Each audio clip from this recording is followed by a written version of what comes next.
साथ गुजरात में विधानसभा चुनाव से पहले कांग्रेस को बड़ा झटका लग गया है। गुजरात में कांग्रेस के कार्यकारी अध्यक्ष रहे हार्दिक पटेल ने आज इस्तीफा दे दिया। हार्दिक ने ट्वीट करते हुए कहा, आज मैं हिम्मत करके कांग्रेस पार्टी के पद और पार्टी की प्राथमिक सदस्यता से इस्तीफा देता हूं। मुझे विश्वास है कि मेरे इस निर्णय का स्वागत मेरा हर साथी और गुजरात की जनता करेगी। मैं मानता हूं कि मेरे इस कदम के बाद मैं भविष्य में गुजरात के लिए सच में सकारात्मक रूप से कार्य कर पाऊंगा।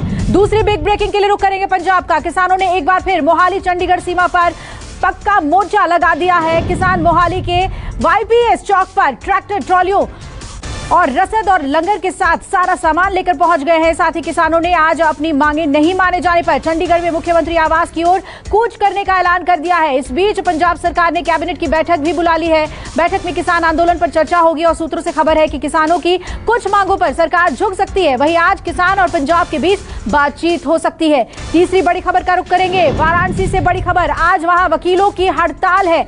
ज्ञानवापी मामले में इस वजह से सुनवाई टल सकती है। बता दें कि आज कोर्ट में 3 याचिकाओं पे सुनवाई होनी थी, जिसमें नंदी के मामले की दीवार को तोड़ने और तालाब सफाई की मांग को लेकर वजूखाने पर लगी सील खुलवाने और योगी सरकार की तरफ से वजूखाना सील कर देने के बाद की स्थिति पर रिपोर्ट के लिए एक एडवोकेट कमिश्नर बहाल करने की याचिका में सुनवाई होनी थी।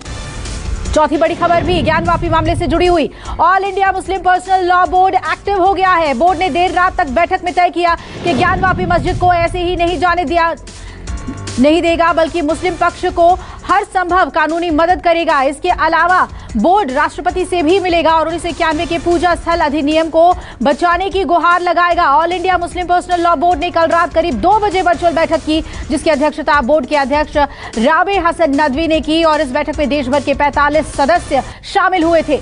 5वीं बिग ब्रेकिंग का रुख करेंगे महाराष्ट्र, रुख करेंगे सियासत अब यहाँ की।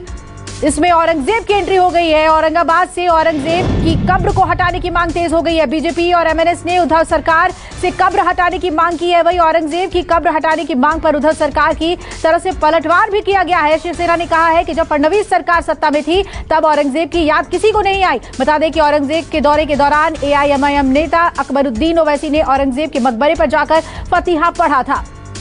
छठी बिग ब्रेकिंग का रुख करेंगे जो राणा दंपति से जुड़ी हुई है। राजद्रोह मामले में पेशी होगी और मुंबई की विशेष अदालत में आज दोनों को पेश होना है। हनुमान चालीसा पढ़ने की घोषणा पर राजद्रोह के मामले में उनको तलब किया गया है। वहीं मुंबई पुलिस ने राणा दंपति की जमानत याचिका खारिज कर दी गई है। मुंबई पुलिस का आरोप है कि राणा दंपति ने पिछले हफ्ते विशेष अदालत की ओर से मंजूर जमानत की शर्तों का उल्लंघन किया है। 7वीं बिग ब्रेकिंग 11 बजे की। राणा दंपति के फ्लैट में अवैध निर्माण को लेकर एक्शन में बीएमसी। आज अधिकारी एक बार फिर सांसद नवनीत राणा के मुंबई के खार वाले घर पर जा सकते हैं। इससे पहले बीएमसी की तरफ से राणा दंपति को घर में अवैध निर्माण को लेकर कारण बताओ नोटिस जारी किया गया था। इस नोटिस का राणा को 7 दिनों के अंदर जवाब देना था और 7 दिनों का समय अब पूरा हो गया है। ऐसे में बीएमसी के अधिकारी आगे की कार्रवाई कर सकते हैं। 8वीं बड़ी खबर का रुख करेंगे जो आ रही है तेलंगाना से। बीजेपी के बढ़ते जनाधार के बीच आज सीएम चंद्रशेखर राव और प्रशांत किशोर के बीच मुलाकात संभव है और सूत्रों से खबर है कि दोनों के बीच इस दौरान तेलंगाना में राजनीतिक स्थिति और रणनीतियों पर चर्चा हो सकती है। माना जा रहा है कि कुछ दिन पहले ही प्रशांत किशोर ने राज्य में कराए सर्वे के बारे में केसीआर को जानकारी दी है और खबर यह भी है कि प्रशांत किशोर आगामी विधानसभा चुनाव में केसीआर को मदद पहुंचाने के लिए अभी से तैयारी शुरू कर चुके हैं। आगे बढ़ेंगे अगली बिग ब्रेकिंग। उदयपुर चिंतन शिविर एजेंडा पर कांग्रेस की अहम बैठक। दिल्ली के कांग्रेस दफ्तर में दोपहर के बाद होगी ये बैठक। ये बैठक केसी वेणुगोपाल की अध्यक्षता में होगी, जिसमें कांग्रेस के महासचिव शामिल होंगे। इससे पहले कल भी उदयपुर चिंतन शिविर में लिए गए फैसलों को लागू करने की प्रक्रिया को लेकर दिल्ली में बैठक हुई थी। 1 घंटे हुई महासचिवों की बैठक में नव संकल्प को लागू करने पर चर्चा हुई। साथ ही ये फैसला हुआ कि रिक्त पद चुनाव प्रक्रिया से भरे जाएंगे। इसके लिए 90 से 120 दिन तय किए गए हैं।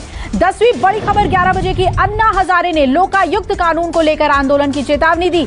9 अगस्त से अन्ना हजारे रालेगंज सिद्धि से आंदोलन की शुरुआत कर सकते हैं। ये आंदोलन महाराष्ट्र के 35 जिलों और 200 तहसीलों में होगा, जिसे लेकर अन्ना ने सीएम उद्धव को पत्र लिखा। उन्होंने कहा कि आपने अपना वादा पूरा नहीं किया। मैंने आपको 12 बार पत्र लिखा, फिर भी आपने कोई जवाब नहीं दिया। ना चाहते हुए भी मुझे आंदोलन करना पड़ रहा है।